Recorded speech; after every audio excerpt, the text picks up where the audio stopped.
আসসালামু আলাইকুম। আপনাদেরকে স্বাগত জানাচ্ছি আমার ইউটিউব চ্যানেলে। আমরা সকাল সকাল এপস্পোর্ট পার হয়ে চিলিওয়াকের রাস্তা ধরে আমরা ব্যানফ অ্যালবার্টার উদ্দেশ্যে যাত্রা শুরু করেছি। পথিমধ্যে অনেক সুন্দর সুন্দর জায়গা আমরা দেখতে পাচ্ছি। এর মধ্যে পাহাড়ি এলাকাটা খুবই সুন্দর এবং চারিদিকে সবুজ আর সবুজ, মেঘগুলো পাহাড়ে লেগে গেছে এমন মনে হয়। মনে করবো যদি কেউ অ্যালবার্টার উদ্দেশ্যে যায় কোনো সময় এই রাস্তা দিয়ে আসলেই তারা খুব উপভোগ করবে এই সৌন্দর্য সবুজটা।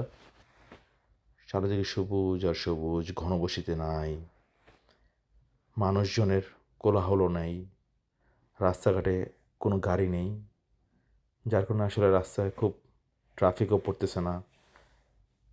রাস্তাটা খুব স্মুথ, ক্লিন, দূর থেকে পাহাড়গুলো খুব সুন্দর দেখা যায়। আমার মনে হয় আসলে এই যাত্রাপথে সব জায়গাটাই খুব এনজয়েবল হবে। আমরা এরপরে দেখি যে ড্রাইভিংটা কতটুকু স্মুথ করা যায়। পথিমধ্যে আপনাদেরকে আরও ইনফরমেশন জানাবো এই ট্রান্স কানাডা হাইওয়ে সম্পর্কে। এখানে ছোটো ছোটো অনেক গ্রাম আছে অনেক ভিতরে, কিন্তু মূলত ট্রান্স কানাডা হাইওয়েটা সবগুলোর একটু বাহিরে হাইওয়ে, সেই জন্য এটা বাহিরে। Enjoy the moment.